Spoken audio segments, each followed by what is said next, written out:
Dharmadhikari sir त्यांचं अभिमान असलेली एक गोष्ट करणार ते म्हणजे ऋषिकेश मोडकचा सत्कार करणार. शुभेच्छा आणि अभिनंदन आणि शुभेच्छा ऋषिकेशला कैक वर्षांपूर्वी देऊन झाल्या. त्यानंतर त्याला एक आधी सर्व्हिस मिळाली, मग नंतर IAS झाला, त्यावेळेला त्याच्या अभिनंदन शुभेच्छेला आणखी एखादा तो आला. तर त्याची मी आधी ओळख करून देते आणि मग धर्माधिकारी सर त्याचा सत्कार करतील. परवा दिवशी ही सगळी ओळख नेमक्या शब्दात यावी म्हणून ती मीच आपल्या पुढच्या अंकासाठी लिहिली आहे. कमी वेळात ती ओळख करून, कारण नाहीतर ऋषिकेशबद्दल बोलायला लागलं तर मला सुद्धा खूप बोलावंसं वाटेल, कारण इतकं सगळं त्याच्याबरोबर आम्ही बघितलं आहे, अनुभवलं आहे. त्याच्या घरी 2-3 वेळेला जाऊन तो काम करताना त्याच्या ऑफिसमध्ये बघितलं आहे. म्हणून मी वेळ वाचवण्याकरता मी तोच सगळा मी लिहिलेला भाग वाचून दाखवते.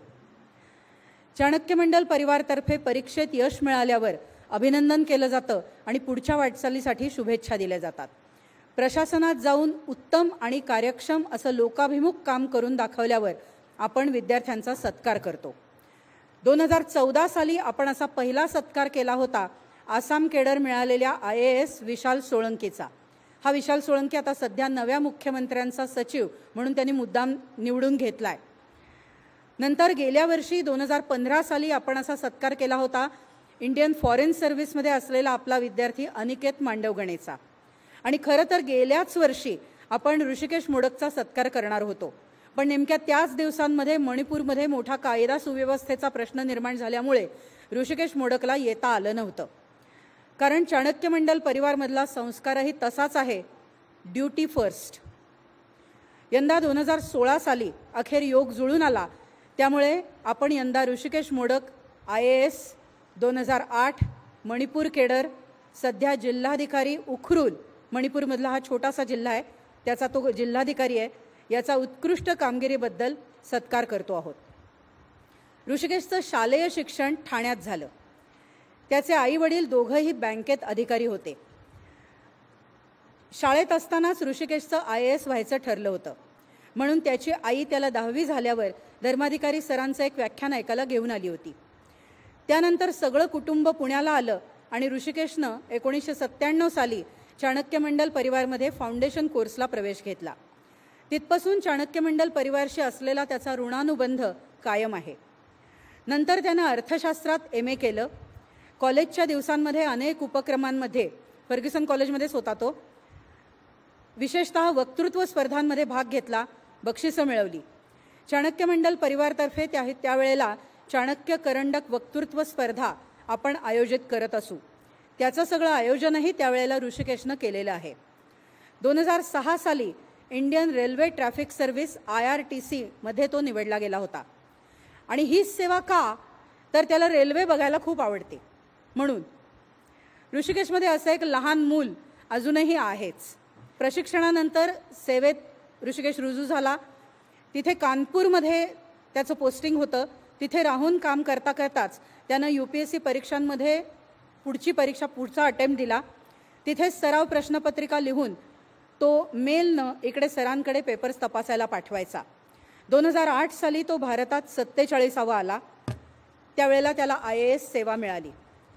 मसुरीत IASच्या प्रशिक्षण कालावधीत कोणाला कोणतं केडर मिळणार याचं गणित मांडून दाखवणारे विशेषज्ञ असतातच. आपल्याला मिळणाऱ्या संभाव्य केडरवरनं आता कोणत्या स्ट्रॅटेजीज घ्यायच्या हे त्यांना ठरवायचं असतं केडर बदलून मिळवण्याकरता. आणि अर्थातच सगळ्यांना सुखसुविधा देणारी, आणखी श्रीमंती इन कोट्स मिळवण्याची संधी देणारी, सुरक्षित अशी केडर्स हवी असतात. अशी केडर्सची कुंडली मांडणाऱ्या ज्योतिषानं मसुरीच्या अकॅडमीतच ऋषिकेशला सांगितलं, तुला मणिपूर केडर मिळणार. ऋषिकेश म्हणाला ठीक आहे. आश्चर्यच वाटलं तिथे सगळ्यांना, कारण सध्या भारतातल्या सगळ्यात अशांत राज्यांमध्ये मणिपूरचा नंबर बहुधा पहिला लागतो. एकूणातच ईशान्य भारतातली सगळी राज्य कुणाला नको असतात. तिथे बांगलादेशी घुसखोरांचा प्रश्न आहे, बोडो अतिरेक्यांचा प्रश्न आहे, नागा आणि मिझो बंडखोरांचा प्रश्न आहे, मैतेईंचा प्रश्न आहे, धर्मांतराचे प्रश्न आहेत, नक्षलवादाचा प्रश्न आहे, चीनच्याही घुसखोरीचा प्रश्न आहे. काही ठिकाणी तर अक्षरशः जंगल राज आहे. समांतर सरकार आहे आणि ते यांना समांतर सरकार म्हणतात अशी परिस्थिती आहे. ऋषिकेश त्याबद्दल तुम्हाला नंतर सांगेलच. थोडक्यात काय, प्रश्नच प्रश्न आहेत. असा डोक्याला ताप कुणाला नको असतो. असं जम्मू काश्मीर हेही एक केडर कोणाला नको असतं. त्यामुळे नको असलेलं केडर मिळालं की पुढचं फिल्डिंग लावून केडर बदलून घेण्याच्या मागे सगळेजण लागतात. इथे आपला ऋषिकेश वेगळा ठरतो. सगळा देश जर आपला आहे तर कुठलंही केडर मिळालं म्हणून काय फरक पडतो असा विचार करून त्या केडरमध्ये ऋषिकेशला काहीच अडचण नव्हती. नको असलेली सेवा आणि नको असलेलं केडर मिळालं म्हणून खोटी नाटी कारणं सांगून तिथून पळून आलेले अधिकारी असतातच. आदर्शवाद बोलायला नेहमीच सोपा असतो आणि चमकदार असतो, पण जगून दाखवायची वेळ आल्यावर त्याची खरी परीक्षा लागते. ऋषिकेश आनंदानं मणिपूर केडरमध्ये रुजू झाला. तिथे मन लावून काम केलं म्हणून त्याचं वय झाल्यावर नाही तर आत्ता उमेदीच्या काळातच आपण त्याचा सत्कार करतो आहोत. प्रशिक्षणार्थी अधिकारी म्हणून मणिपूरमध्ये रुजू झाल्यावरच्या अनेक छोट्या छोट्या ठिकाणांपैकी एका ठिकाणी तर त्याला राहायलाही जागा नव्हती. राहायला सुद्धा जागा नाही तर बाथरूमची सोय कुठून असणार. होल वावर इज आवर अशी गत होती. राहुटी वजा असलेल्या एका तंबूमध्ये तो राहिला. सकाळी उठल्यावर प्रश्न पडला, अंघोळ कुठे करणार. सोबतचे कर्मचारी म्हणाले, तो काय तिथे धबधबा आहे अशी गत. तुम्ही असं बघितलंय का की तुमचं अकाउंट असतं पुण्यात. माझाला झालाच मोह पुढची उदाहरणं सांगायचा, पण एक छोटंसं. तुमचं अकाउंट असतं, अकाउंटमध्ये पैसे असतात, तुम्ही ATMमध्ये जाता आणि ATMमधनं कॅश काढता. एखादं ATM असतं की जिथे कॅश संपलेली असते. मग तुम्हाला मेसेज येतो की go to nearby ATM. तुम्ही जवळच्या दुसऱ्या ATMमध्ये जाता, दुसऱ्या कुठल्याही बँकेच्या जाता, कॅश काढता. बरं चालतं, आपलं छान चालतं. अशी कधी वेळ आलेली नाही की कुठल्याच पुण्यातल्या कुठल्याच ATMमध्ये, कोणत्याच बँकेच्या ATMमध्ये कॅश नाही. बरं झालंच असं तर तुम्ही बँकेत जाता. बँकेत गेलात आणि बँकेतनं कॅश काढायला गेलात, बँक पण असंही अनुभवलंय का तुम्ही कधी की बँकच सांगते कॅश संपली आहे. सबंध गावातल्या सगळ्या ATMमध्ये, सगळ्या बँकेच्या ब्रँचेसमध्ये कॅश संपलेली आहे. कोणालाच कॅश मिळत नाही आहे. ही ऋषिकेशच्या गावची परिस्थिती सांगते मी. मणिपूर केडर काय आहे याची परिस्थिती सांगते. आणि मग कॅश राजधानीच्या गावाहून का आली नाही. रस्ते खराब आहेत किंवा आंदोलनांमुळे रस्ते ब्लॉक आहेत, कॅश येऊ शकत नाही. हेलिकॉप्टरनी कॅश मागवावी लागली, त्यावेळेला 3 दिवसांनी गावात लोकांना कॅश मिळाली अशी परिस्थिती. त्याच्या आधीच्या वर्षांमध्ये मणिपूरमध्ये रुजू झालेल्या काही IAS अधिकाऱ्यांची भावना होती, देशसेवा वगैरे करायचा ठेका काय आम्हीच घेतलाय का. पण तरीही असे लोक तिथे काम करत होते. त्याच्या आधीच्या वर्षांमध्ये रुजू झालेल्या बाकीच्या अधिकाऱ्यांबद्दल बोलतेय मी. आणि ते तिथे अजूनही का काम करत होते तर त्याची 2 कारणं. एक म्हणजे केडर बदलून घेणं जमलं नाही म्हणून, आणि दुसरं म्हणजे शेवटी ही नोकरी आहे, महिन्याच्या महिन्याला मला पगार मिळतोय ना, पैशासाठी मी काम करतोय, आपल्याच्यानं होईल तेवढं करू आणि इथून पळून जायची संधी मिळाल्याबरोबर आपण इथून निघून जाऊ. असं काम करणं ही साधी गोष्ट नाही. 2010 साली जेव्हा ऋषिकेशचा विवाह ठरलेला होता, झालेला नव्हता, त्यावेळेला त्याचं तदुबीने नावाच्या एका छोट्याशा गावात पोस्टिंग होतं. सब डिव्हिजनल मॅजिस्ट्रेट किंवा गटविकास अधिकारी म्हणून, प्रोबेशनरी ऑफिसर म्हणून त्याचं तिथे पोस्टिंग होतं. तिथे घडलेली गोष्ट आहे. तदुबी हे गाव म्हणजे नागालँडची सीमा त्या तदुबीला लागते.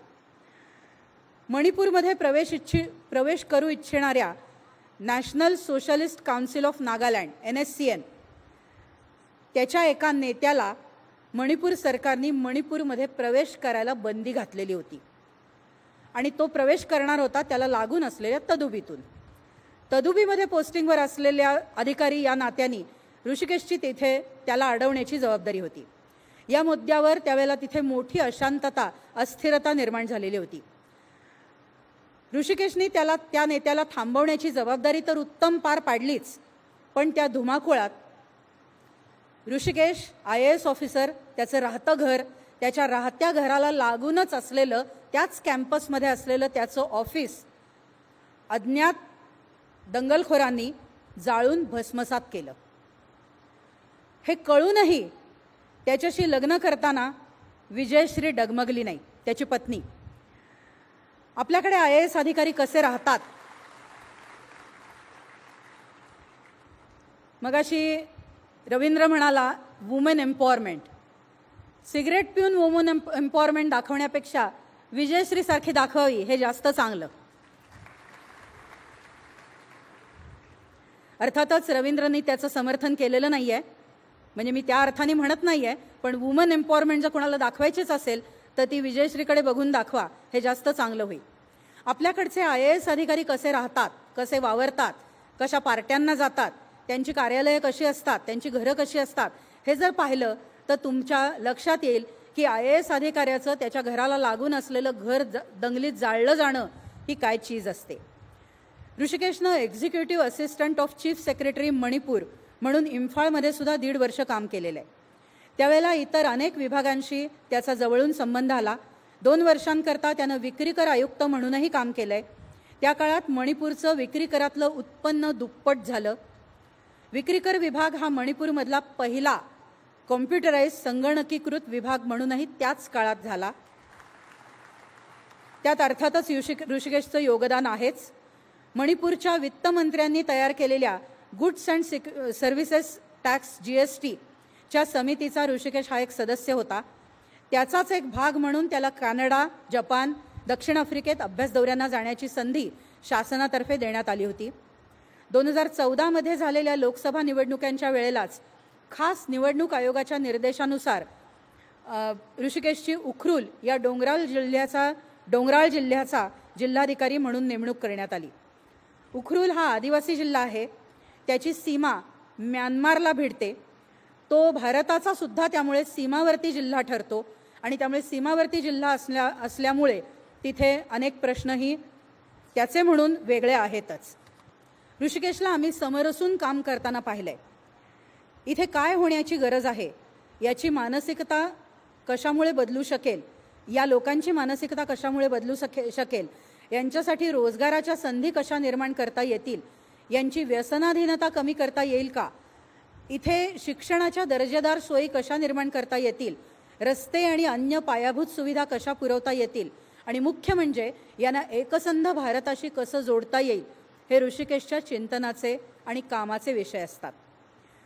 ऋषिकेशचं मणिपूर केडर मिळाल्यावर त्याचं लग्न जमायला वेळ लागला, पण देर से आये लेकिन दुरुस्त आहे अशी पत्नी अखेर त्याला मिळालीच. सौ विजयश्रीनं त्याच्या केडरबद्दल कधीच तक्रार केली नाही. ती आनंदानं तिथे त्याच्याबरोबर राहिली. अतिशय उच्च शिक्षित असून सुद्धा त्याची आडकाठी तिला झाली नाही. तिथे दिवस दिवे नसतात, इंटरनेट चांगलं मिळत नाही. इतकंच काय, मोबाईल फोनही नीट चालत नाहीत. तिथे शॉपिंगसाठी मोठे मोठे मॉल्स नाहीत, पार्ट्या करायला मोठी मोठी हॉटेल्स नाहीत. तिथे जिथे सुरक्षिततेचे सुद्धा साधे साधे प्रश्न आहेत, अशा ठिकाणी राहणं आणि काम करणं या सगळ्याचं खूपच अवघड गोष्ट. आणि तरीही विजयश्री या सगळ्याबरोबर समरसून त्याच्याबरोबर राहिली. आणि आता तर मुलीच्या शिक्षणाकरता उखरुल हा तिथून लांब जिल्हा, पण राजधानीच्या ठिकाणी इम्फाळमध्ये विजयश्री राहते मुलीच्या शिक्षणाकरता. बंडखोरांचा प्रश्न आहे तिथे आणि या सगळ्या अशांततेचा प्रभाव आहे. ड्रग्सचा व्यापार आहे, ड्रग्सचं सेवनही आहे. सांभाळायला अवघड जिल्हा असल्यामुळेच ऋषिकेशची उखरुलला जिल्हाधिकारी म्हणून मुद्दाम नेमणूक केली गेली. आणि म्हणूनच आज आपण ऋषिकेश, त्याचं कुटुंब, त्याची पत्नी, त्याची लेक, आईवडील, सासू सासरे आणि हे त्याचे भाचरे मंडळी सगळी, या सगळ्यांनाच बोलवलं आहे. ऋषिकेशचे आईवडील सुद्धा, आजी आजोबा सुद्धा इथे समोर मुद्दाम येऊन बसलेले आहेत. ऋषिकेशच्या आई तेवढ्या आज येऊ शकल्या नाहीत. मी धर्माधिकारी सरांना विनंती करते की या सर्वांचं त्यांनी अभिनंदन करावं. सगळ्यात आधी ऋषिकेशचा सत्कार करावा.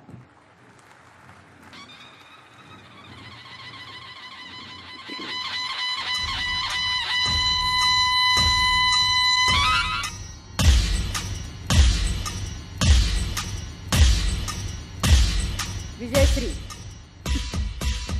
सई पुढे ये. ये तू ये पुढे. अगं ये ग. विजयश्रीचाही सत्कार सर करतील.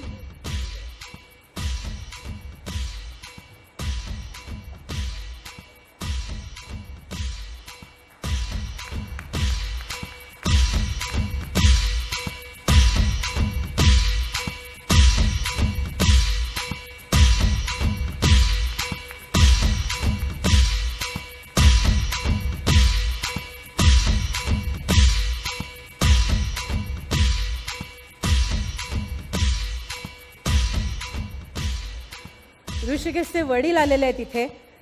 ऋषिकेशच्या वडिलांनी पुढे यावं आणि ऋषिकेशच्या वडिलांचा सत्कार सर करतील. आणि त्यांच्या आईसाठी, ऋषिकेशच्या आईसाठी सुद्धा आपण एक खास भेटवस्तू आणली आहे. ह्या दोन्ही आपण ऋषिकेशच्या वडिलांकडे देतोय.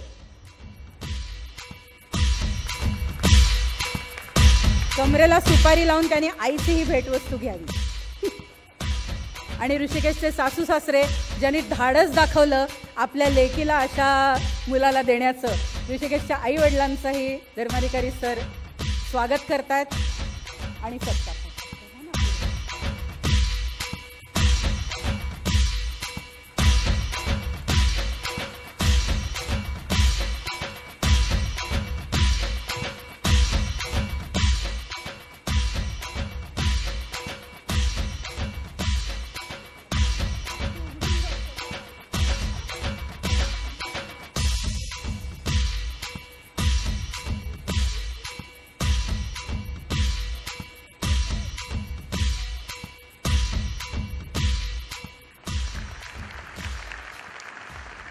ऋषिकेश त्याचं मनोगत व्यक्त करेल.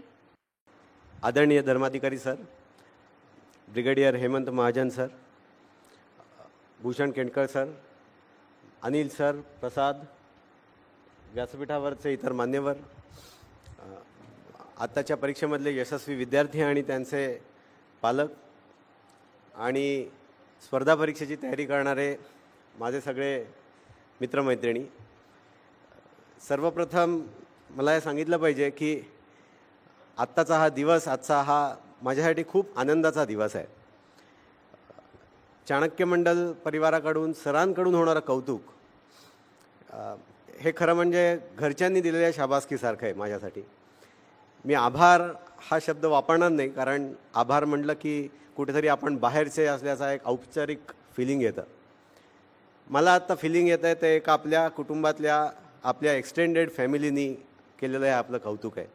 जसे माझे आईवडील, माझे वडील आहेत इथे, जसे माझे सासू सासरे आहेत, जशी माझी बायको आहेत, तसेच माझ्या फॅमिलीचा जो एक अविभाज्य भाग आहे, अशा धर्माधिकारी सर, पूर्णाताई आणि चाणक्य मंडल परिवार यांच्याकडून होणारा, मी असं म्हणेन की हा अभिनंदन आणि शाबासकी आहे. आणि म्हणून खरं तर आजचा दिवस माझ्यासाठी खूप महत्त्वाचा आहे. तसं म्हणायला गेलं तर आज 19 वर्ष होतील. मला आठवतं आहे आम्ही ठाण्याला राहत होतो आणि विलेपार्ल्याला 1996च्या बॅचचा समारोपाचा दिवस 97 साली होता. आणि that was the first time that I attended सर्स लेक्चर. सरांचा तास बघितला, भारावून गेलो. त्याच्यानंतर पुण्याला आलो. कॉलेजला ॲडमिशन कुठल्या घ्यायची, कुठल्या साईडला घ्यायची याच्या अगोदर ठरवलं की चाणक्य मंडलच्या फाउंडेशन कोर्सला ॲडमिशन घ्यायची. आणि 97 साली मी फाउंडेशन कोर्स केला. तेव्हापासून ते आत्तापर्यंत आणि हॅपीली याच्यानंतरसुद्धा चाणक्य मंडल परिवाराचा मी एक अविभाज्य भाग राहिलेलो आहे. आज मागे वळून बघतो तर असं वाटतं की सरांकडून काय काय नाही मिळालं. मी परीक्षेची जेव्हा तयारी करत होतो, फाउंडेशन कोर्समध्ये तर व्यक्तिमत्व विकास आणि त्याच्यावर सरांचा होणारा परिणाम याचा तर उल्लेख झालाच आहे. पण परीक्षेची तयारी करत असताना सरांकडून मिळणारा जो मोटिवेशनचा सपोर्ट होता, तो मला वाटतं तो माझ्यासाठी खूप क्रिटिकल ठरला. अर्थात मी माझे पेपर्स सरांकडे तपासायला द्यायचो आणि मला आठवतं आहे की तपासायला दिलेले पेपर जेव्हा सर मला परत पाठवायचे आणि मी जेव्हा बघायचो तेव्हा लक्षात यायचं की किती बारकाईने माझे पेपर तपासले गेलेत. काही ठिकाणी स्वल्पविराम ॲड केलेला असायचा, काही ठिकाणी फुल स्टॉप दिलेला असायचा मध्येच वाक्यात, कारण वाक्य खूप मोठं झालेलं असायचं. काही ठिकाणी पॅराग्राफ बदललेला असायचा. आणि संपूर्ण एसे समजा दिलेला असेल तपासायला, तर त्या एसेच्या पूर्ण पानभरामध्ये सरांनी स्वतःच्या अक्षरामध्ये ते छोट्या छोट्या छोट्या सुधारणा केलेल्या असायच्या. ज्या सुधारणा मी केल्यानंतर मलाच लक्षात यायचं की पूर्वीचं माझं उत्तर कसं होतं आणि आजचं उत्तर कसं आहे. पण ही मला असं वाटतं की ही खूप मटेरियल लेवलचा सपोर्ट झाला. मला आठवतं आहे माझ्या दोन्ही अटेम्प्टच्या वेळेला सक्सेस मिळालेला नव्हता. तिसरा अटेम्प्ट ठरवलं होतं की हा आता शेवटचा अटेम्प्ट, याच्यानंतर यात जर काही झालं नाही तर यापुढे UPSCची परीक्षाही द्यायची नाही, त्या नादालाही लागायचं नाही आणि दुसरं काहीतरी करायला जायचं. त्यावेळेला अचानक मी अशा प्रचंड टेन्शनमध्ये होतो आणि त्यावेळेला मी सरांना जाऊन भेटलो होतो. एक साधी गोष्ट सरांनी सांगितली की खूप जेव्हा त्रास होईल तुला, डोळे मिटून शांत बस आणि खोल श्वास घे, थोड्या वेळाने डोळे उघड आणि परत अभ्यासाला लाग. सरांनी हे वाक्य सांगणं याचा माझ्यावर इतका प्रचंड परिणाम झाला की त्याच्यानंतर या टेक्निकचा मी प्रत्येक वेळेला वापर करायचो. तिसऱ्या वर्षीच्या प्रिलिममध्ये वापर केला. त्यावेळेला पास झालो प्रिलिम, मुख्य परीक्षेला गेलो, मुख्य परीक्षेला हा वापर केला, इंटरव्ह्यूला गेलो आणि फायनली त्या वर्षी यशस्वी झालो आणि त्याच्यानंतर पुढच्याही वर्षी यशस्वी झालो. पण मला असं वाटतं की सरांचा कॉन्ट्रीब्युशन और सरांचा पाठिंबा याची जर सगळ्यात जास्ती कधी मला जर गरज असेल तर ती प्रशासकीय सेवेमध्ये आल्यावर आहे. आणि I would equally say it to the all the aspirants. From my experience I can tell you that sir's guidance is far more important after entering the service than before it. याचं कारण असं आहे की I must in fact congratulate the newly selected aspirants. नवीन select झालेल्या म्हणजे officers झालेले आहेत. I understand what is your feeling. मी स्वतःही तिथे होतो, त्याच्या अगोदर बराच काळ मी तिथेही काढलेला आहे. कौस्तुभ म्हणला तसा म्हणजे good that he reminded me. UPSCने जेवढे अटेम्प्ट दिलेत ते सगळे अटेम्प्ट मी वापरलेत IAS होण्यासाठी. आणि UPSCमध्ये जेवढ्या चुका करता येणं शक्य असेल तेवढ्या सगळ्या चुका मी केलेल्या आहेत.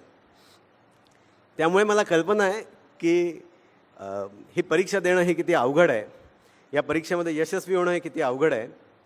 आणि त्या यशस्वी परीक्षेमधनं आल्यानंतर इथे बसताना एक जी अभिमानाची आणि आनंदाची भावना असते तीसुद्धा ही अतिशय योग्य आणि नॅचरल आहे.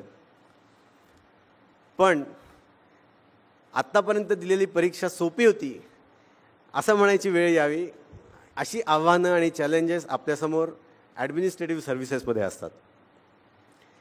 ॲटलिस्ट IASच्या परीक्षेमध्ये एक प्रश्न विचारलेला असतो, त्याचं एक बरोबर उत्तर असतं. आपण बरोबर उत्तर दिलं की आपल्याला मार्क मिळतात, उत्तर चुकीचं दिलं तर मार्क नाही मिळत. पण ॲटलिस्ट बरोबर काय आणि चूक काय आपल्याला माहिती असतं. प्रशासनामध्ये बरोबर काय आणि चूक काय हे तुम्हाला ठरवायचं असतं आणि म्हणून ही परीक्षा जास्ती अवघड बनते.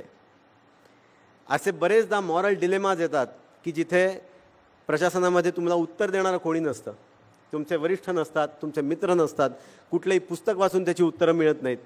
त्यावेळेला त्यांची उत्तरं तुमची स्वतःला मिळवावी लागतात. आणि अशा प्रकारच्या प्रश्नांची उत्तरं देणं यासाठी प्रशासकीय सेवा ही अतिशय चॅलेंजिंग आहे. मला आठवतं आहे इलेक्शन कमिशनच्या ऑर्डरवर मी उखरुलचा कलेक्टर म्हणून जॉईन झालो आणि 4 दिवसानंतर इलेक्शन्स होत्या. उखरुलचा जो म्यानमारला लागून भाग आहे ती बॉर्डर ही ओपन आहे. म्हणजे मी त्याला पोरसही म्हणणार नाही, कारण पोरस म्हणलं तर काहीतरी मध्ये अडथळे अपेक्षित असतात. It's over statement. Border open आहे. पलीकडून ड्रग्ज, अतिरेकी, वेपन्स ही सगळी म्यानमारची बॉर्डर ओलांडून भारतात येतात आणि they have a free access to go back. 2 polling stations अशा बॉर्डरच्या भागामध्ये होती की जिथे आमच्या पोलिंग पार्टीला तिथे पाठवायचं होतं. त्यांच्याबरोबर CRPFच्या पार्ट्या जाणार होत्या आणि आम्हाला हे माहिती होतं की बॉर्डर क्रॉस करून इन्सर्जंट्स त्या पोलिंग स्टेशनच्या वाटेवर बसलेत. उखरुल जिल्हा हेडक्वार्टर, कामजांग सब डिव्हिजन हेडक्वार्टर आणि बॉर्डर याच्यामधलं जे 80 नावाचं पोलिंग स्टेशन आहे आणि कोकण नावाचं पोलिंग स्टेशन आहे याच्यामध्ये ते दबा धरून बसलेले आहेत. आणि त्यांचा उद्देश असा आहे की येणारी पोलिंग पार्टी आली की तिला अटॅक करायचा, तिच्याबरोबरच्या CRPFला अटॅक करायचा आणि to kill them and ensure that poll doesn't take place at ऐशी अँड कोकण. हे आम्हाला माहिती होतं आणि तरीसुद्धा इलेक्शन कमिशनची order is order. There is no question of deferment of polls. Polling party ठरल्या वेळेला गेलीच पाहिजे. पोलिंग पार्टी गेली. आता माझ्यासमोर प्रश्न आहे की मला माहिती आहे तिथे अतिरेकी दबा धरून बसलेत. इलेक्शन कंडक्ट करायची की पोलिंग पार्टीचा जीव वाचवायचा. या प्रश्नाचं उत्तर तिथे तुम्हाला कोणीही दुसरं देणार नाही. या प्रश्नाचं उत्तर तिथे तुम्हाला स्वतःला शोधावं लागेल. असे अनेक प्रसंग येतात जिथे लोकांचे जीव तुमच्या डिसिजनवर अवलंबून असतात. असे अनेक प्रसंग येतात की जिथे कॉम्प्रोमाइज करायचं की नाही हा प्रश्न नसतो, कॉम्प्रोमाइज होत असतो. तो कसा थांबवायचा, कुठे थांबवायचा. बरेचदा तर असं दिसत असतं की सरकारचे वाहणारे पैसे ही वाहती गंगा आहे. याच्यामध्ये literally there is no disincentive for doing corruption or there is no incentive for being clean. अशा परिस्थितीमध्ये आपण स्वच्छ का राहायचं, आपण त्रास का सोसायचा, आपण ट्रान्सफर्स का घ्यायच्या, या प्रश्नाचं उत्तर आपल्याला द्यावं लागतं. आणि मला वाटतं की तिथे चाणक्य मंडलचे संस्कार हे माझ्यासाठी सर्वात जास्ती कामी येतात.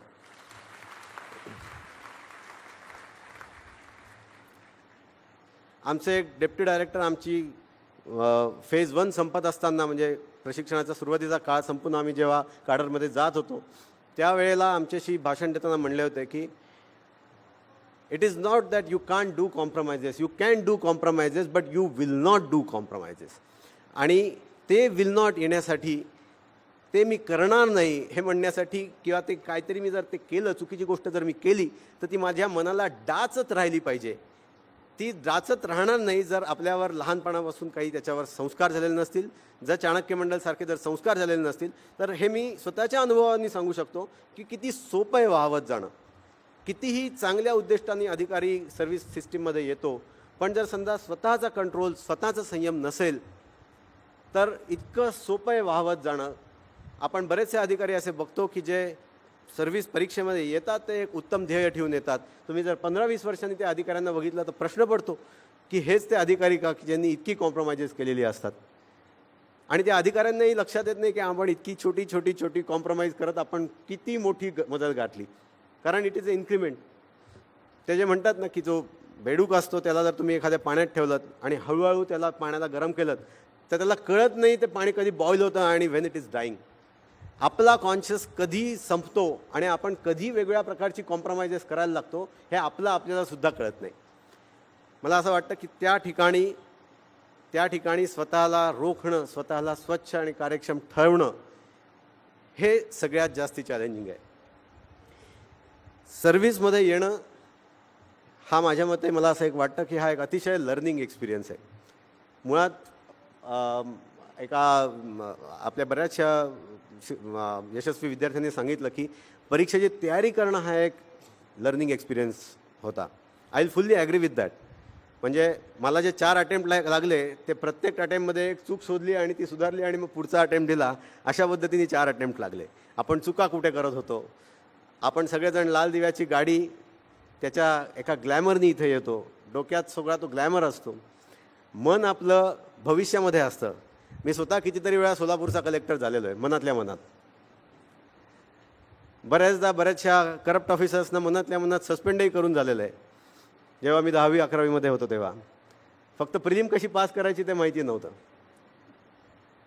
मन आपलं भविष्यात असतं, ते प्रेझेंटमध्ये पाहिजे, फोकस इथे पाहिजे, ना पास्ट ना future. We have to be focus. This is what this exam teaches us. ज्या क्षणी तुम्हाला हे जमलं त्या क्षणी तुम्ही आहे झाला तसं समजा. The result will only be a formality. त्या फोकसमध्ये येणं हे खरं चॅलेंज आहे. तर डेफिनेटली परीक्षेचा अभ्यास करणं आणि त्यामधनं परीक्षा पास होणं हे definitely is a learning experience.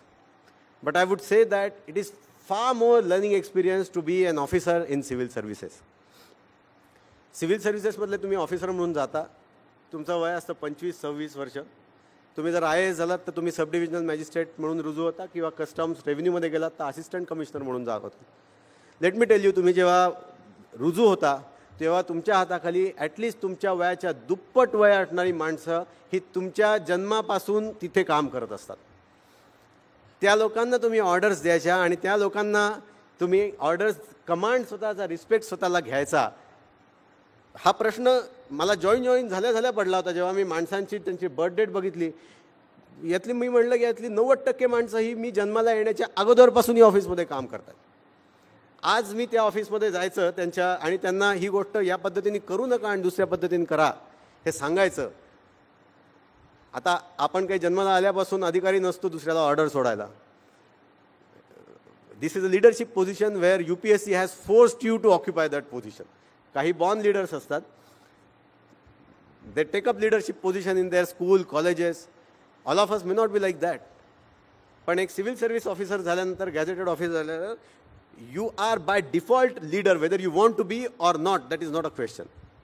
आणि तिथे गेल्यानंतर तुम्हाला त्या चेअरमध्ये बसून तुम्हाला you have to ensure that your word is obeyed and respected. And it's a great learning experience for you. आमचे डायरेक्टर मला सांगायचे, आम्हाला सांगत होते की काही काळजी करू नका, तुम्ही जा, your chair will teach you everything.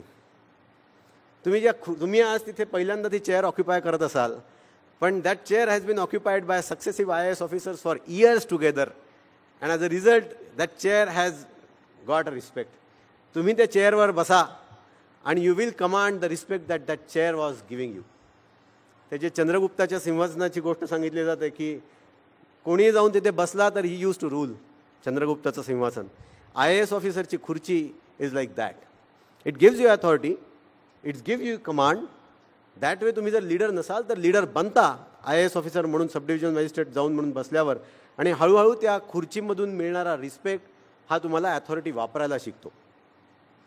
पण तिथे तुम्हाला you have to encounter another learning. जितकी ती खुर्ची तुम्हाला रिस्पेक्ट देते, तितकीच ती खुर्ची तुम्हाला अथॉरिटीचा ॲरोगन्ससुद्धा देते. आणि अगेन ही गोष्ट आपल्यालाच कळत नाही की आपण कधी ॲरोगंट झालो. It is very very important. I am telling you. माझ्यासारखा एक मध्यमवर्गीय माणूस जो दुकानदाराशी बोलताना सुद्धा नम्रपणे बोलतो, पुण्यात असताना 2-4 शब्द इकडचे तिकडे जाऊ नयेत म्हणून 5 मिनटं अगोदरपासून तयारी करून दुकानात जातो आणि नम्रतेने वस्तू मागून वस्तू विकत घेतो, तो माणूस खुर्चीवर बसून जिल्हा परिषदेच्या सदस्यांवर ओरडतो. ही गोष्ट मला स्वतःलाच बरेचदा सहन होत नाही, किंवा I cannot imagine myself.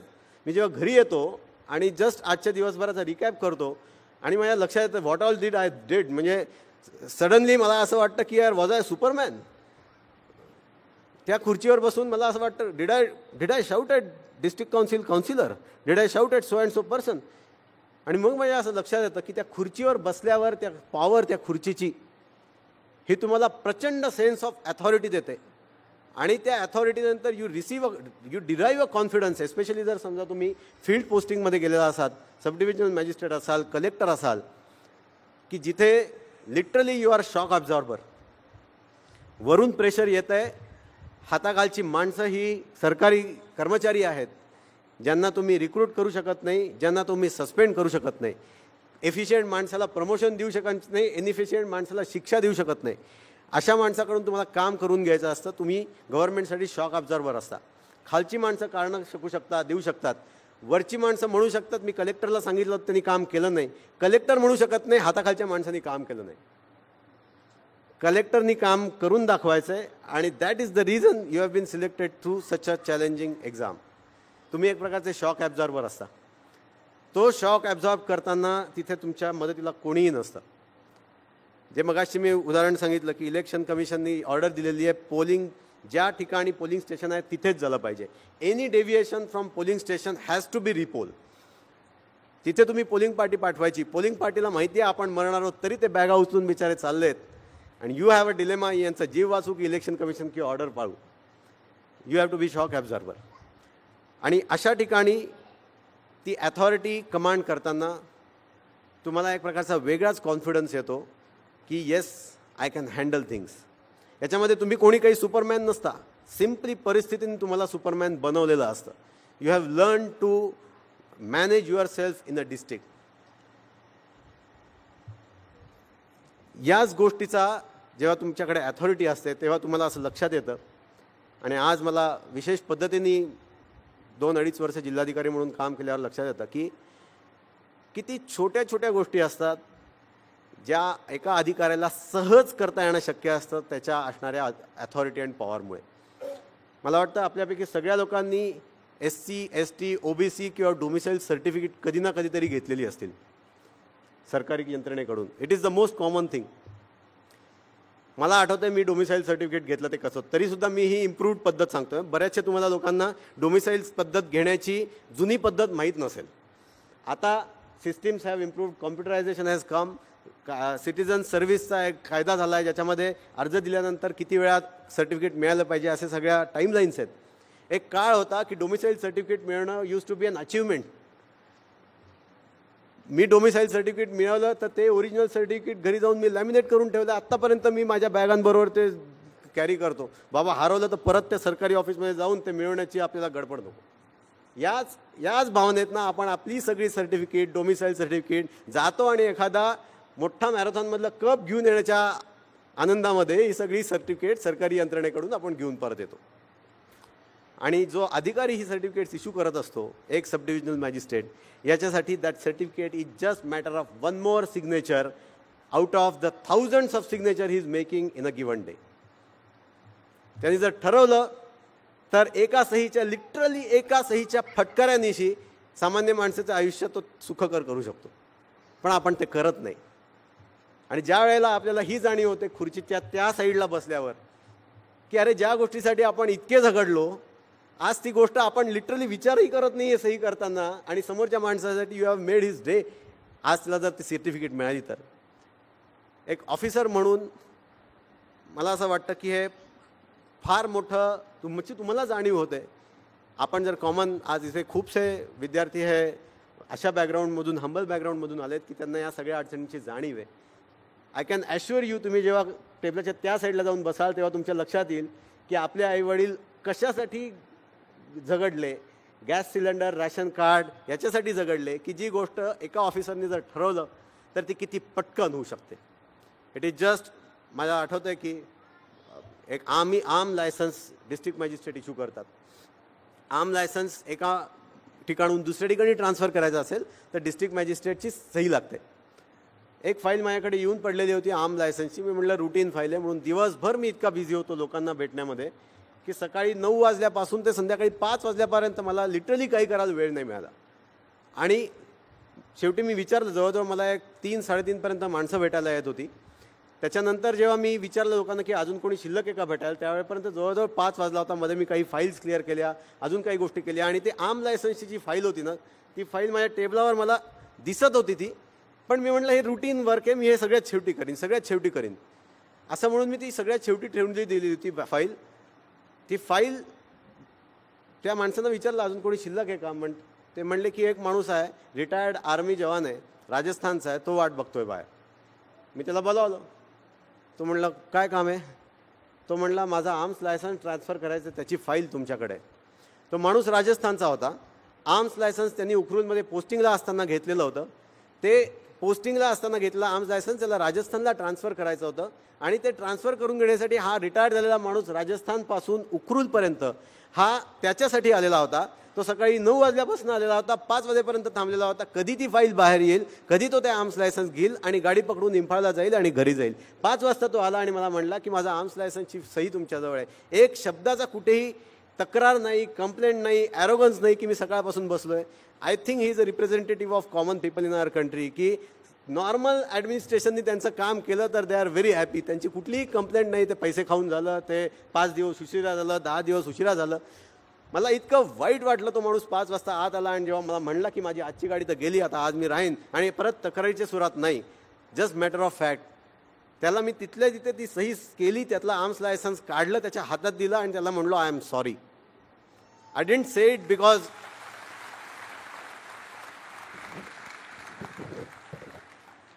I wanted to make an impression. There was nobody in the room.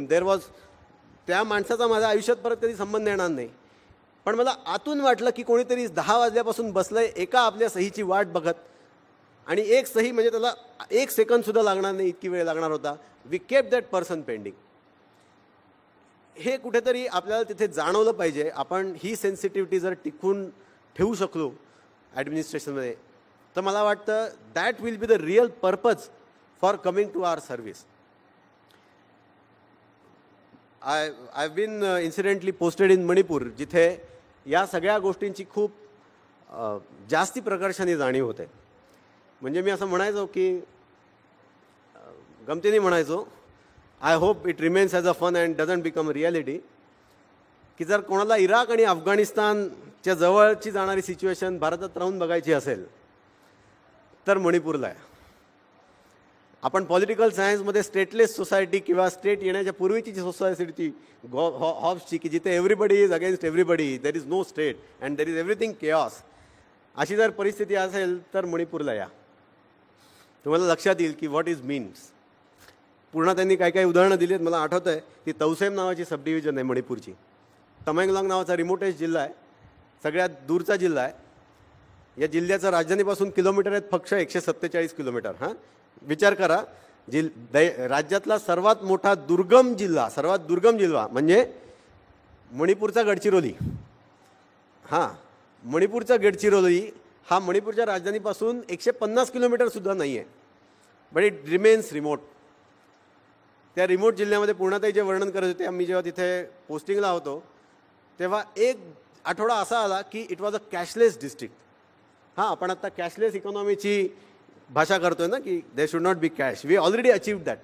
कारण जिल्ह्यातल्या एकाही ब्रँचमध्ये 1 रुपयाची नोट नव्हती. सगळा कॅश जी यायची ती हेलिकॉप्टरनी यायची, कारण लँडच्या रूटने आली तर इट वॉज शुअर की it will be attack. And हेलिकॉप्टरने जेव्हा ती यायची कॅश तेव्हासुद्धा लोक असं सांगतात, त्यावेळेला हा रूल नव्हता मी जेव्हा इथे होतो. रूल असा होता की हेलिकॉप्टर ज्या वेळेला येईल कॅश घेऊन त्यावेळेला SP and DC of the district will have to be personally present at a helipad to ensure that the cash is received properly and then it is given to the bank. तर ते वाईट हवामानामुळे गुवाहाटीहून उडायचं helicopter ते गुवाहाटीहून उडू शकलं नाही. नंतर हवामान गुवाहाटीचं सुधारलं पण तमेंगलाँगचं बिघडलं आणि अशा परिस्थितीत there was no money in entire district. म्हणजे तुम्ही करोडपती असाल पण तुम्ही जर तमेंगलाँगमध्ये असाल त्यावेळेला तर your crores are of no use to you. त्या तमेंगलाँगच्या जिल्ह्याची तौसेम नावाची जी रिमोटेस्ट सब डिव्हिजन आहे तिथे मी गेलो होतो. तिथल्या SDOला तिथे राहायला घर नाही, तिथे दुसरं भारत सरकार किंवा मणिपूर सरकारचं कुठलंही ऑफिस नाही.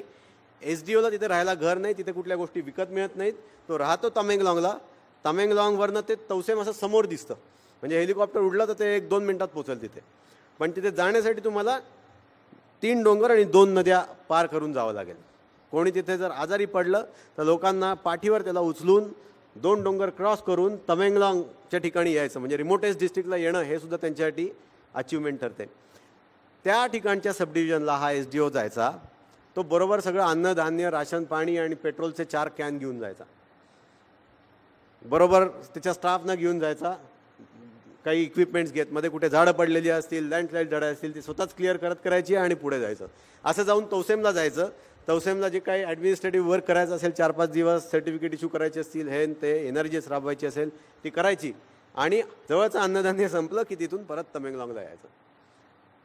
आजही 60-70 वर्षानंतर असे जिल्हे आहेत. त्याला एक दिवशी चीफ सेक्रेटरीनी रिव्ह्यू सुरू असताना विचारलं की okay let me know now what all things you have done in तौसेम.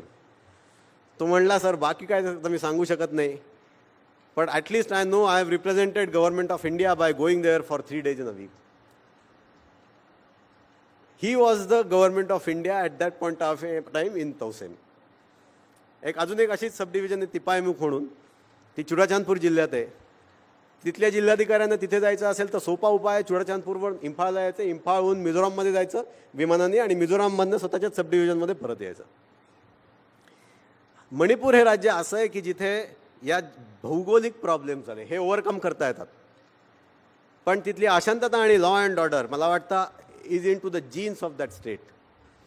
आत्ता सध्या इनफॅक्ट मागच्या वर्षी मी इथे येऊ शकलो नाही, याचं कारण तिथे इनर लाईन परमिट सिस्टीम मिळावी यासाठी जबरदस्त आंदोलन चालू होतं. ते आंदोलनामध्ये एक आंदोलनकर्ता मारला गेला. तो मारला गेल्याचा प्रेत ताब्यात घ्यायला लोकांनी नकार दिला जोपर्यंत इनर लाईन सिस्टीम लागत नाही मणिपूरमध्ये. तोपर्यंत इनर लाईन सिस्टीम म्हणजे भारतीय नागरिकाला जर तो मणिपूरचा रहिवासी नसेल तर मणिपूरमध्ये राहण्यासाठी त्याला वेगळा परवाना घ्यावा लागला पाहिजे. This is inner line permit system. This is what they want. नाव एक माणूस मारला गेला, त्याचं प्रेत 2 महिने ताब्यात घेतलं नाही. जोपर्यंत असेंब्ली ते बिल पास करत नाही तोपर्यंत. ते बिल पास केलं म्हणून दुसऱ्या कम्युनिटीने आंदोलन केलं, कारण हे बिल पास झालं म्हणून त्यांची 9 माणसं मारली गेली आणि ती 9 प्रेतं आजही जिल्ह्याच्या हॉस्पिटलमध्ये 10 महिन्यानंतर तशीच्या तशी ठेवली आहेत, जोपर्यंत ते कॅन्सल होत नाही तोपर्यंत. ही अशी परिस्थिती मागच्या वर्षी होती. लॉ अँड ऑर्डर प्रॉब्लेम होता म्हणून मी इथे येऊ शकलो नाही. मला हे नमूद करावं असं वाटतं की जर तुम्ही अस्वस्थ दशकाची डायरी वाचली असेल तर 1980 साली सर मणिपूरमध्ये आले होते. सर मणिपूरमध्ये आलेले असताना सर मणिपूरमध्ये कुठेही जाऊ शकले नाहीत. याचं कारण त्यावेळेला बंद चाललेला होता आणि बंदचं कारण होतं एक्झॅक्टली जे मागच्या वर्षी होतं ते इनर लाईन परमिट सिस्टीम लागू करावी. 1980 ते आज 34 वर्ष झाली.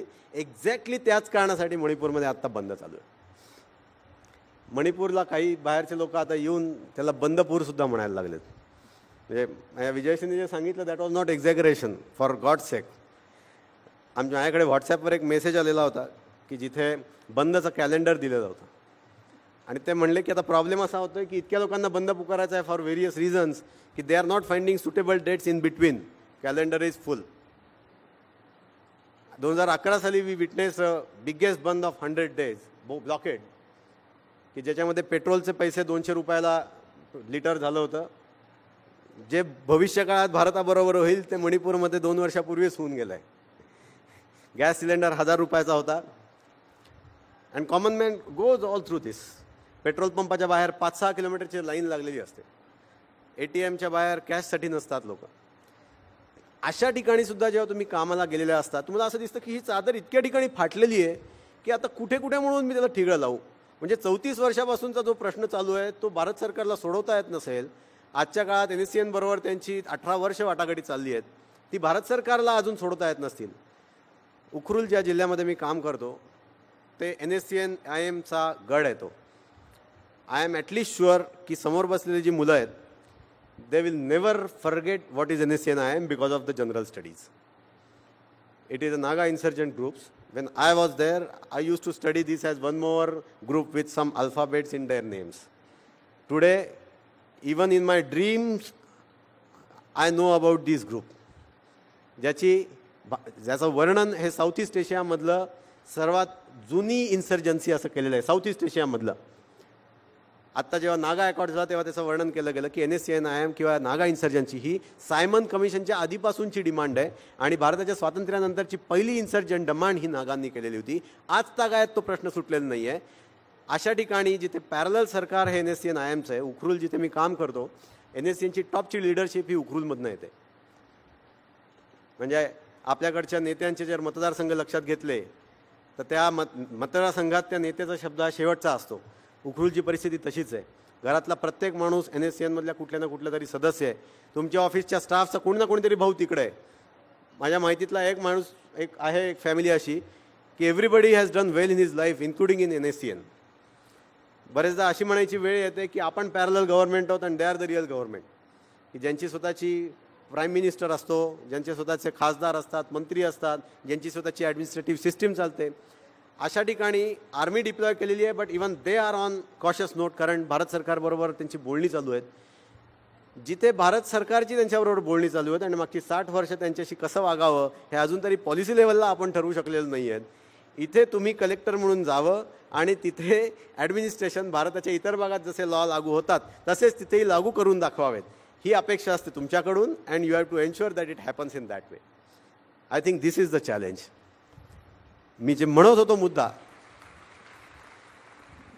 मुद्दा म्हणत होतो तो असा की आपण इतकी सगळी तयारी करतो, त्याच्यानंतर परीक्षेमध्ये यश मिळवतो आणि आपल्यासमोर जेव्हा इतकी चॅलेंजिंग सिच्युएशन निर्माण होते तर क्वेश्चन कम्स. आणि हा प्रश्न खरं म्हणजे परीक्षेला सुरुवात करण्याच्या आधीपासून पडलेला आहे आणि तुमच्या इंटरव्ह्यूला तो डेफिनेटली विचारला जाईल, वाय IAS. या प्रश्नाचं उत्तर जर it's very important to find this answer. म्हणजे परीक्षेला आपण जेव्हा 10-12 तास जेव्हा तयारी करत असतो बाकी सगळ्या गोष्टी सोडून, मी स्वतः 5-6 वर्ष या परीक्षेची तयारी करत राहिलो.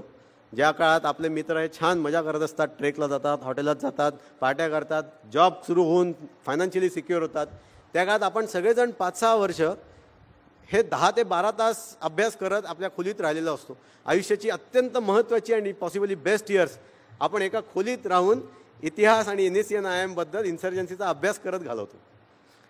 क्वेश्चन कम्स, आपण जेव्हा 4-5 वर्ष अशी घालवत असतो तेव्हा अभ्यास करतानाच हा प्रश्न येतो की हे कशासाठी करतोय मी.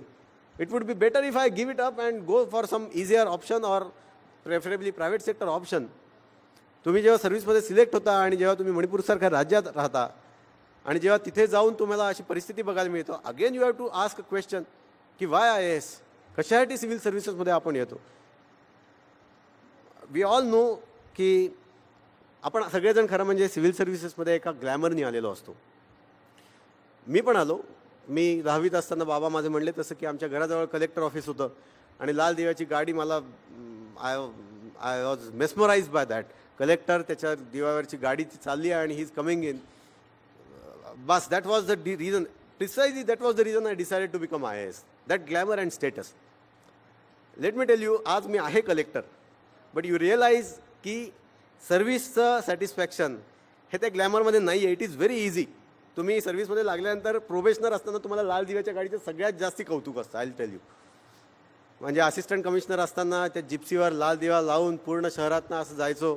We use to be very good and proud and elated about it. ते नव्याची नवलाई 2 वर्षात निघून जाते. SDO झाल्यानंतर निघून जाते. ती चेअर हे सगळं तुम्हाला इतकं अंगवळणी पडतं की तुम्हाला लक्षात येतं की ठीक आहे, म्हणजे इट इज गुड. प्रॉब्लेम असा होतो बऱ्याच लोकांच्या बाबतीत की ते नसलं तर प्रॉब्लेम होतो, असलं तर कौतुक वाटत नाही. हे बरेचसे आम्ही लोक या IASमध्ये चिकटून अशासाठी राहतो. माहिती असतं की यार दिस इज ऑल इकॉनॉमिक प्रोग्रेस, काही त्याच्यात एक्सपोनेन्शियल प्रोग्रेस नाही अँड ऑल दॅट थिंग. पण आता त्या स्टेटस अँड रिस्पेक्टची इतकी सवय झाली आहे की त्याच्या बाहेर राहणं तर जीव तडफडेल आमचा. म्हणजे I myself now have started getting feeling with 8-9 years only. I am sure that senior, the more senior you get, तुम्ही अजून त्यातनं बाहेर पडणं अवघडून बसतं. तो भाग वेगळा. पण त्याचं यू रिअलाइज की दिस इज नॉट सॅटिस्फॅक्शन. पगार it is comfortable, but definitely you are not working there for a salary. Because private सेक्टरमध्ये पुण्यासारख्या शहरात, मुंबईसारख्या शहरात भरपूर पगार मिळतात. आणि तसं बघायला गेलं तर स्टँडर्ड ऑफ लाईफ हे मुंबई पुण्यामध्ये इतकं जबरदस्त चांगलं आहे की मणिपूरमधल्या कलेक्टरला जी लाईफस्टाईल बघायला मिळेल, डेफिनेटली इथल्या एखाद्या सामान्य माणसाला पुण्यात राहण्याला जास्ती चांगली लाईफस्टाईल बघायला मिळते. ॲटलिस्ट त्याला लाईट घेण्यासाठी वाट तर बघायला लागत नाही, टेलिफोनचं नेटवर्क मिळण्यासाठी वाट बघायला लागत नाही, बँकेतनं पैसे काढणे अचिव्हमेंट होत नाही. So standard of life will be far better if we live in places like Pune or Mumbai.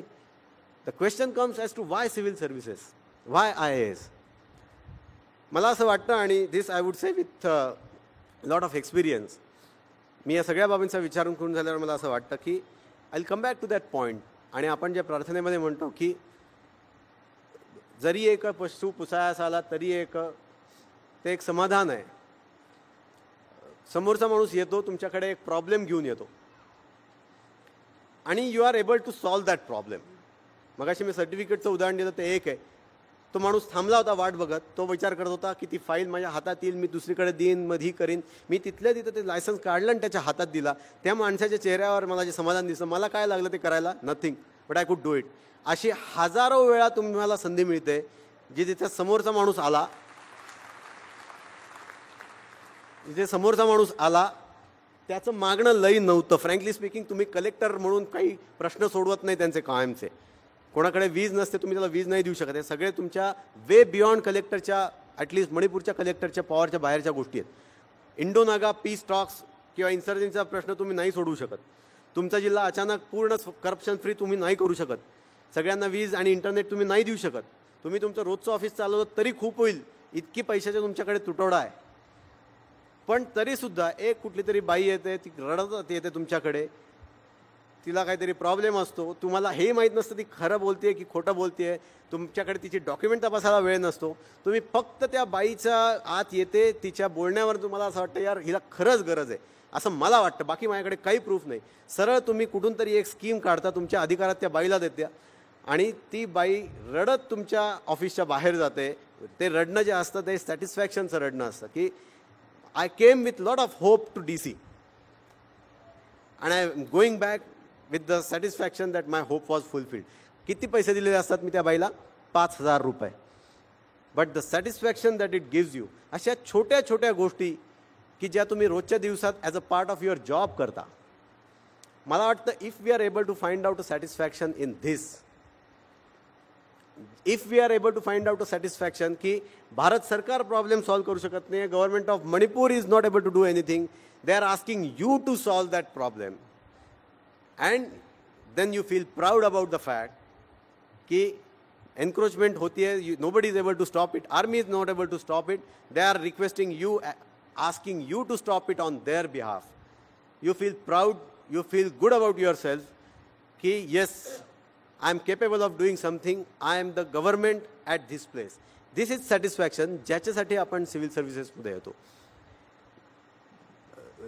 आणि हे मी कुठल्याही पद्धतीने म्हणजे फक्त बोलायचं म्हणून सांगत नाही आहे. कदाचित मी जर कलेक्टर झालो नसतो, कदाचित सर्व्हिसच्या सुरुवातीच्या 2-3 वर्षामध्ये कदाचित मी हे सगळं बोलू शकलो नसतो, कारण मी अनुभवलेलं नव्हतं ते. पगार हा आपल्या ठिकाणी आहे, त्याची गरजही आहे फायनान्शियल सिक्युरिटीची. Respect and status definitely you feel good about your self, but at the end of that the fact that you could get things done, एका वाक्यात सांगायचं झालं तर छोटी गोष्ट आहे खूप, that you can get things done at your level, हे मला वाटतं सगळ्यात मोठं satisfying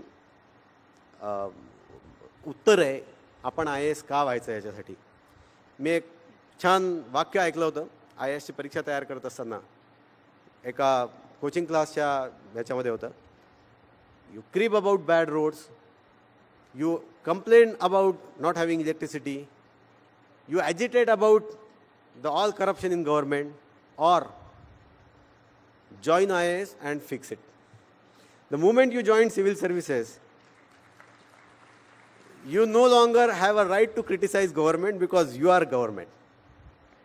And so I think it's the most satisfying feeling to be a civil servant, if one has to find that yes, I can get things done within my power, within my resources. And I can assure you, Manipur is the toughest state to work in terms of resources and facilities. So in a way you can say that it is the minimum that what civil services can offer. I can tell you with 100% confidence, you all are preparing for civil service very hard. 4-5 वर्ष, 1-2 वर्ष, 10-12 तास you are working for it. Let me tell you in my last comments, even if it is Manipur cadre, that is the minimum that government or services is going to offer you, it is worth giving the effort that you are giving right now. So please do not have any hesitation about it. I would say that those who are selected, they have made a correct choice and they have a very fulfilling and satisfying career. And my best wishes to all of you for equally enjoying that satisfying career and very soon to be on this part of the state. With these best wishes, thank you very much. Thanks once again.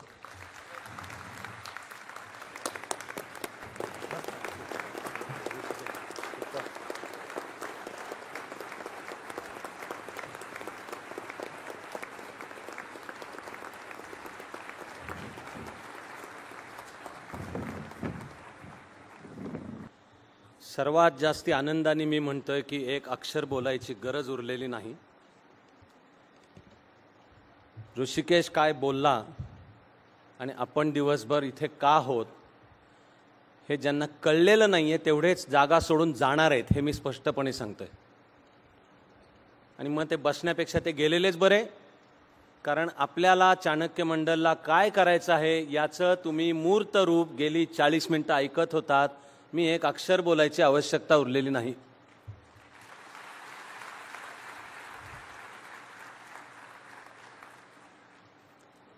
एक आनंद व्यक्त करतो मी.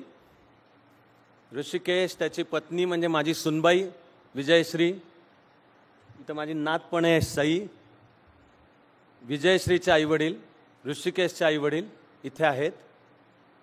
याचा मला सुद्धा विलक्षण आनंद आहे हे पाहायला, हा क्षण पाहायला. त्याचबरोबरीने इथे गेले 7 तासातला काही भाग असेल किंवा विशेषतः गेल्या 2 तासातला काही भाग असेल, कितीही माझं नाव आलेलं असलं तरी त्यामागची खरी शक्ती, खरं संयोजन सौ धर्माधिकारी म्हणजे पूर्णाताईंचं पण आहे. आणि इथे उपस्थित असलेले सर्व प्राध्यापक, Patankar sir, Patankar madam, Bhushan, Anil, Mahajan sir, मला माहिती आहे की प्रसाद आणि धनंजय सुद्धा ऋषिकेशप्रमाणेच इतके घरातले आहेत की ते आज खरंच हाक ऐकून रजा टाकून इथे आलेले आहेत. याचा मी विलक्षण आनंद व्यक्त करतो. आज आपण ज्यांचं अभिनंदन केलं आणि शुभेच्छा दिल्या त्यांना पुढे काय वाटचाल करायची आहे याचं सुद्धा रूप म्हणजे ऋषिकेश होतं. विनय आणि हर्षल आणि अनिकेत म्हणाले, maybe this is our first time we are standing here, but this is not the last time. Or even I am looking forward to it, that it is not your last time, because you deserve better success. You will get it, and we are waiting for that. रवींद्रला तर इतकं कळल्यासारखं त्यांनी बोलून दाखवलंय की असा एक दिवस माझासुद्धा इथे सत्कार होईल, तर मी I am going to hold you to that word Ravindra. I will wait for that, but I am going to hold you to that. कारण ऋषिकेशनी फार ग्रेटच जाणीव करून दिली आहे की सेवेत पाऊल टाकल्यावर आपल्याला सुद्धा पत्ता लागणार नाही, इतक्या सहजपणे ती सर्व्हिस खाते पण आपल्याला. काही कळायच्या डोक्यामध्ये त्या सत्तेचा इगो, अहंकार, ॲरोगन्स आपल्याला कळेन असं होतं. किती जीवन कळल्यासारखा ऋषिकेश बोललाय, तर तुम्हाला आउटस्टँडिंग ऑफिसर काय चीज असते पाहायला मिळालेलंच आहे तुम्हाला.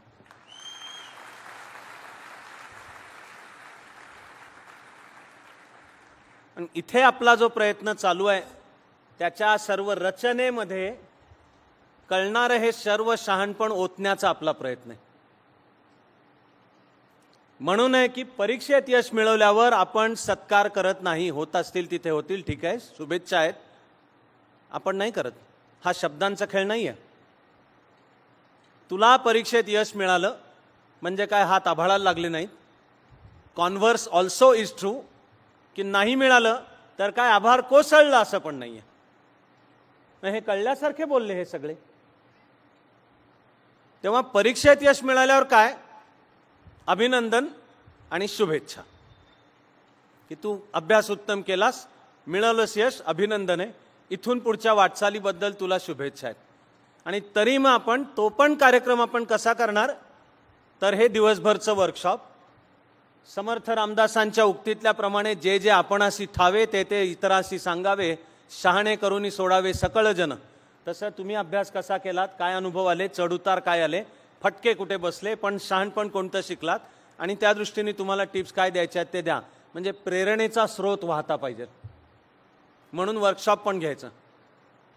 आणि तरी अभिनंदनाचा कार्यक्रम म्हणजे काय, तर शुभेच्छांच्यासाठी हा लामण दिवा हे प्रतीक निवडलं आपण, की हा तुमच्या अंतःकरणातलाही दिवा लागू दे आणि बाहेरचाही लागू दे, तुमच्या प्रकाशामध्ये या भारत मातेचा गाभारा उजळून निघू दे, त्यासाठी ते प्रतीक आहे लामण दिवा.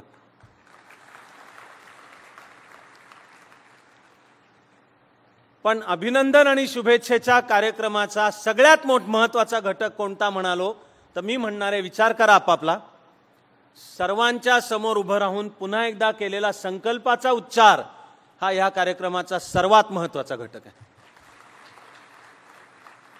तो चाणक्य मंडल मधले कोर्सेस सुद्धा चालू होताना जी काय व्हायची ती आधी एक अधिष्ठान मालिका होते. मी बोलतो, नंतर तासांना खुशाल वाटेल ते प्रश्न विचारा, मला जमली तो उत्तर देतो. मला ज्याचं उत्तर देता येणार नाही असा प्रश्न कोणी विचारला तर मी तर आधी त्याचं अभिनंदनच करीन, थँक्यू म्हणेन, आणि मग त्या प्रश्नाचं उत्तर मी शोधीन. त्याला अधिष्ठान ठेवायचं. तसं किमान 6 महिने कोर्स करायचा आणि अंगवळणी ते पडायच्या सारखं काहीतरी झाल्यावर हाच संकल्प सोडायचा आहे. सक्ती नाही आहे त्याची. त्या संकल्पाच्या प्रकाशात अभ्यास करायचा. रवींद्रने इतकं छान तुकोबा कळल्यासारखंही तो छान बोलला. किती साध्या साध्या ओळी आहेत. असाध्य ते साध्य करिता सायास, कारण अभ्यास तुका म्हणे. काही निरूपण करण्याची पण गरज नाही. निश्चयाचे बळ तुका म्हणे तेची फळ, की तुझ्या जीवनाला धार केव्हा येणारे, उजळून केव्हा निघणारे, तुझ्यासाठीचा म्हणून काहीतरी निश्चय कर रे. तो आपला म्हणजे तो संकल्प आहे, ती प्रार्थना आहे, जी कळल्यासारखा ऋषिकेश नुसता बोलला नाहीये, जगतोय तसा 8 वर्ष जगून दाखवतोय. मला गरज नाही उरलेली म्हणण्याची की जरी एक अश्रू पुसायास आला तरी जन्म काहीच कामास आला. म्हणजे काय, तो राजस्थान मधला शिपाई, ती रडत ऑफिसमध्ये आलेली ती वृद्ध स्थानिक स्त्री, कळलंच ह्याच्यामध्ये. म्हणून चाणक्य मंडल मधला अभिनंदन शुभेच्छेचा कार्यक्रम म्हणजे काय, तर ज्यांनी यश मिळवलं त्यांनी हे असं लोकांसमोर उभं राहून पुन्हा एकदा शब्दाचा उच्चार करायचा आहे की आता मिळाला, आता चाललोय मी अधिकारी व्हायला, पण तुम्हाला शब्द देऊन पण जातोय. आणि तो कोणालाही बाहेर दिला ह्याच्यापेक्षा जास्ती महत्वाचा आहे तो आपल्याशी दिलेला आहे. तो वायदा, तो स्वतःशी केलेला करार की आपल्याला हे जगायचं आहे. पूर्णाताईंनी पण सांगितलं की आपली इच्छा गेल्याच वर्षी ऋषिकेशचा सत्कार करावा ही होती, आणि ऋषिकेशने त्यावर्षी उद्भवलेली अडचण की जी 1980 मध्ये आधी मी तिथे कार्यकर्ता म्हणून गेलो तेव्हा पाहिलेली तशीच होती. ऋषिकेश येऊ नाही शकला. तर अनिकेत मांडवगणेचा केला होता आपण गेल्या वर्षी सत्कार. हे ग्रामर बसवलंय आपण की जे यश मिळवतील त्यांचं अभिनंदन आणि शुभेच्छा कोणाच्या हस्ते, तर आता आपल्या कामाची 20 वर्ष पूर्ण झाली. थेट चाणक्य मंडळ स्थापना. मी शासनात गेलो आणि तयारी करत होतो. एकूण त्या प्रोसेसला 32 आहेत. मला जमली तेवढी 32च्या 32 वर्ष मी ज्यांना प्रशासन हे देशसेवेचं माध्यम आहे हे समजून उमजून तयारी करायची आहे त्यांना माझ्या परीने मार्गदर्शन मदत करतोय. पण सेवा सोडून चाणक्याची स्थापना केली त्याला 20 वर्ष पूर्ण होत आहेत. तर हा मला आनंद आहे की खरंच या 20 वर्षात ॲब्सल्युटली काश्मीरपासून कन्याकुमारी आणि कच्छपासून कोहिमापर्यंत असे अधिकारी काम करतायत. त्याचा आनंद आहे आपल्याला.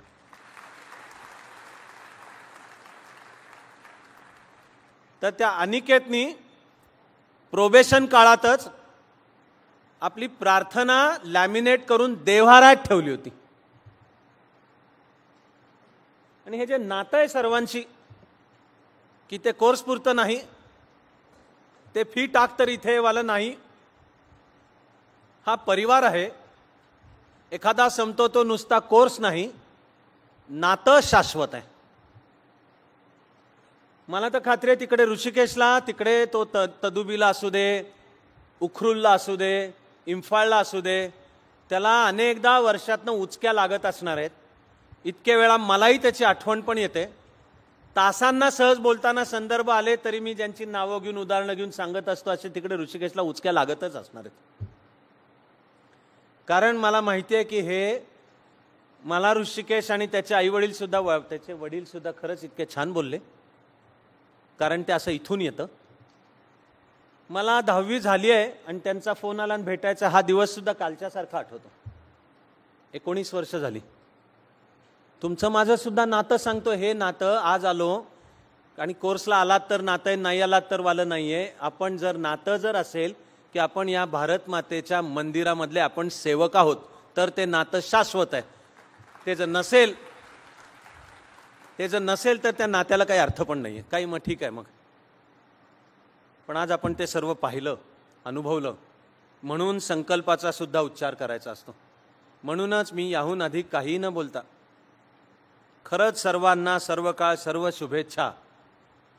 आणि ईश्वर कृपेने मी जेव्हा झालो IAS आणि 10 वर्ष आधी होतो कार्यकर्ता आणि आता ठरलं की आता आपल्याला IAS कार्यकर्ता व्हायचं आहे, ते आधी लिहिलेले स्वतः करताचे शब्द, आता आपण ती बनवलेली चाणक्य मंडलची प्रार्थना, तर खरोखर या सर्वांना शुभेच्छा देत, सर्व शिक्षक प्राध्यापकांचा असाच सहभाग पुढे चालू राहावा अशी त्यांनाही प्रार्थना विनंती करत, आणि ऋषिकेश, विजयश्री, सई सहित सर्व कुटुंब, हे आपलं हे विस्तृत कुटुंब आहे, सर्वांना मिळून आपल्याला तीच जरी एक अश्रू पुसायास आला अशी प्रार्थना एका समान सुरात करायची आहे. तसं जीवन घडवण्याच्या कामाला लागायचं आहे. त्यासाठी सर्वांना सर्व काळ सर्व शुभेच्छाही देतो आणि प्रार्थनेसाठी डोळे मिटून बसण्याची विनंती करतो. जरी एक अश्रू पुसायास आला,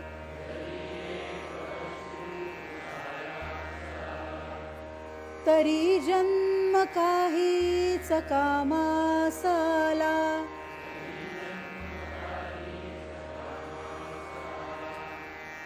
जरी अश्रू विस्फोट होऊन सजला,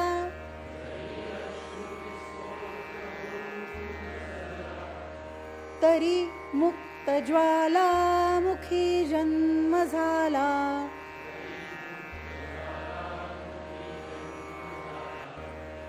हवी फक्त उन्मुक्त निर्माण शक्ती,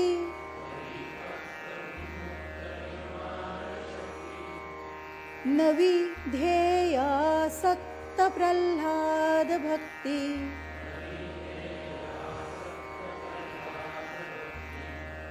नवी ध्येयासक्त प्रल्हाद भक्ती.